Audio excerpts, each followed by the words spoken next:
Hello dear student, SSC ने CGL के लिए 17,727 पदों पर एक बम्पर वैकेंसी निकाली है। आई होप आपने ये फॉर्म भर दिया होगा। यदि आपने एसएससी सीजीएल का फॉर्म अभी तक नहीं भरा है तो इस वीडियो में हम आपको स्टेप बाय स्टेप बताने वाले हैं कि सीजीएल का फॉर्म किस तरह भरना है और आपको क्या गलती नहीं करनी है। सीजीएल का फॉर्म भरने के लिए सबसे पहले आपको sarkariresult.com की वेबसाइट पर जाना है।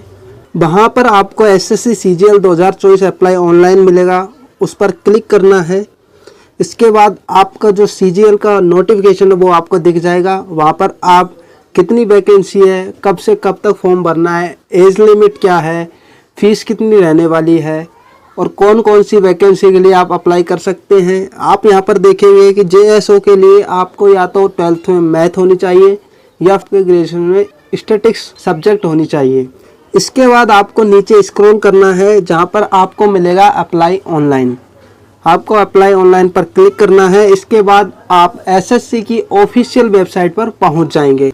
एसएससी की ऑफिशियल वेबसाइट पर जाने के बाद आपको लॉगिन और रजिस्टर पर क्लिक करना है। यदि आपने पहले कभी एसएससी का फॉर्म नहीं भरा है तो आपको OTR यानी वन टाइम रजिस्ट्रेशन करना पड़ेगा। पहले आपको OTR करना है और OTR करते समय ध्यान रखना है कि जो जानकारी है वो एकदम सही भरनी है, क्योंकि OTR से ही जो फॉर्म में डेटा है वो आपका जाएगा। और यदि आपने पहले एसएससी का फॉर्म भरा हुआ है यानी OTR किया हुआ है तो आपको अपने रजिस्ट्रेशन नंबर और पासवर्ड से लॉगिन करना है। लॉगिन करने के बाद आप जैसे थोड़ा सा नीचे स्क्रॉल करेंगे तो हाँ, वहाँ पर आपको दिखेगा लाइव एग्जामिनेशन, यानी कि अभी जो फिलहाल है वो कौन कौन से एग्जामिनेशन के लिए फॉर्म चल रहे हैं। तो आपको वहाँ पर दिखेगा कंबाइंड ग्रेजुएशन लेवल एग्जामिनेशन यानी सीजीएल, इस पर कंटिन्यू करना है।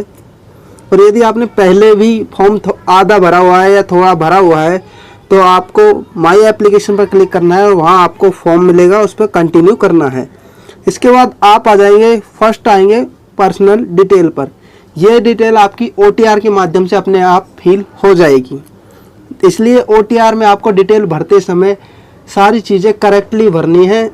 इसके बाद आपको नेक्स्ट पर क्लिक करना है तो ये सक्सेस हो जाएगा, ओके करना है। इसके बाद आपका एजुकेशन डिटेल खुलेगी। आप में सबसे पहले आपको हायर एजुकेशन सेलेक्ट करनी है, ग्रेजुएशन, PhD या जो भी आपने किया हुआ है। उसके बाद आपको नीचे ग्रेजुएशन सेलेक्ट करना है, क्वालिफिकेशन सेलेक्ट करनी है, आपकी ग्रेजुएशन कब हुई, पास हुई या फिर आप अभी अपीयरिंग में चल रहे हैं। यदि आप अभी अपीयरिंग में है तो आपको परसेंटेज अपने अनुमान से डालनी है, अपने साल डालना है, कौन से साल में आपने पास की। यदि आप पास हो तो यूनिवर्सिटी का नाम डालना है, स्टेट का नाम डालना है, उसके बाद रोल नंबर डालना है और उसके बाद परसेंटेज डालना है और आपको सेव एंड नेक्स्ट कर देना है। जैसे ही आप सेव एंड नेक्स्ट करोगे तो आपका अगला पेज खुलेगा एडिशनल इन्फॉर्मेशन। आपका एडिशनल इन्फॉर्मेशन में सबसे पहले डालना है क्या आप एक्स सर्विसमैन हैं, यदि हैं तो यस करना है, अदरवाइज नो करना है। उसके बाद अगला जो कॉलम है वो है क्या आप एज रिलैक्सेशन चाहते हैं, यानी एज में छूट चाहते हैं क्या। तो यदि आपकी ओवर एज हो रही है तो आपको यस करना है, अदरवाइज आपको नो करना है। इससे आगे है कि यदि कोई एसएससी प्राइवेट वैकेंसी निकालती है तो आपको उसके लिए आपकी इन्फॉर्मेशन देनी है या नहीं देनी है, उसके लिए यस और नो करना है। तो आप इसमें कुछ भी कर सकते हैं। वैसे एसएससी ने अभी तक ऐसी कोई वैकेंसी निकाली नहीं है, कोई इन्फॉर्मेशन ऐसी एसएससी करती नहीं है। आप यस नो कुछ भी कर सकते हैं। उसके बाद आपको सेव एंड नेक्स्ट करना है। जैसे ही आप सेव एंड नेक्स्ट करके ओके करोगे आप पहुंच जाओगे एडिशनल इन्फॉर्मेशन सेकंड के पेज पर, जहां पर आपको सेंटर चूज करने हैं। अपने प्रेफरेंस के हिसाब से 3 सेंटर चूज करने हैं, प्रेफरेंस फर्स्ट, सेकंड और थर्ड। उसके बाद अगला ऑप्शन है are you a person with benchmark disability. तो जो 3 कॉलम है ये तीनों ही कॉलम डिसेबिलिटी से रिलेटेड है। यदि आपको कोई डिसेबिलिटी है तो आपको यस करना है, अदरवाइज नो करना है। इसके बाद अगला है are you applying for JSO junior statistical officer के लिए। यदि आप अप्लाई करना चाहते हैं तो आपके पास 12th में है वो मैथ होनी चाहिए या फिर आपको ग्रेजुएशन में स्टैटिक्स सब्जेक्ट होनी चाहिए। यदि है तो आपको यस करना है, अदरवाइज नो करना है। अगला कॉलम है क्या आप RGI ग्रेड सेकंड के लिए अप्लाई करना चाहते हैं। तो यदि आपके पास ग्रेजुएशन में स्टैटिक्स सब्जेक्ट है तो आप RGI ग्रेड सेकंड के लिए अप्लाई कर सकते हैं।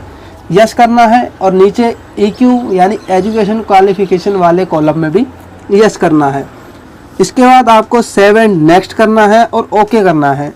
जैसे ही आप ओके करोगे आप पहुंच जाओगे फ़ोटो सिग्नेचर वाले पेज पर, जहां पर आपको कैप्चर लाइव फ़ोटो, अपना लाइव फ़ोटो कैप्चर करना है, जिसमें प्लेन बैकग्राउंड होना चाहिए और आप बिल्कुल जो बॉक्स है उसके बीच में होने चाहिए। और नीचे आपको सिग्नेचर अपलोड करना है। फ़ोटो सिग्नेचर अपलोड करने के बाद आपको सेव एंड नेक्स्ट पर क्लिक करना है और ओके पर क्लिक करना है। इसके बाद आप पहुंच जाएंगे प्रीव्यू फॉर्म पर, जहां आपको आपका फॉर्म पूरा भरा हुआ दिखाई देगा। आपको केयरफुली फॉर्म को देखना है और देखना है कोई भी गलती नहीं है। यदि कोई गलती है तो उससे अभी सुधार लेनी है, अदरवाइज बाद में यदि आप करेक्शन करते हैं तो उसके लिए आपको अलग से पेमेंट करना पड़ेगा। फॉर्म को अच्छी तरह से चेक करने के बाद आपको सेव एंड नेक्स्ट पर क्लिक करना है और ओके करना है। इसके बाद आप पहुंच जाएंगे सबमिट फॉर्म पर, जहां आपको दिखाई देगा डिक्लेरेशन। डिक्लेरेशन के नीचे एक बॉक्स होगा जिस पर आपको एग्री करना है, उसको चेक कर देना है, यानी बॉक्स पर टिक कर देना है। उसके बाद कैप्चा फिल करना है और आपको सबमिट कर देना है, तो आपका फॉर्म सबमिट हो जाएगा। उसके बाद आपको पेमेंट करना है। चाहे तो आप पेमेंट तुरंत कर सकते हैं या फिर बाद में भी कर सकते हैं, आपको जहाँ तक हो पेमेंट साथ में ही करना है। पेमेंट करने के लिए आपको मेक पेमेंट पर क्लिक करना है। उसके बाद आपको ऑप्शन दिखाएगा नेट बैंकिंग का, UPI का, तो आपको UPI पर भी क्लिक कर सकते हैं। नेट बैंकिंग से करना चाहते हैं तो नेट बैंकिंग से भी कर सकते हैं। यदि आपको UPI से पेमेंट करना है तो UPI पर क्लिक करना है। UPI पर जैसे आप क्लिक करोगे तो नीचे आपको एक QR कोड का ऑप्शन होगा, एक उसको टिक करना है। जैसे आप टिक करेंगे तो आपको नीचे QR कोड दिख जाएगा, आपको उसको स्कैन करना है और स्कैन करके आपको पेमेंट कर देना। जैसे ही आप पेमेंट करते हो तो आपका जो फॉर्म है वो सक्सेसफुली फिलअप हो जाएगा।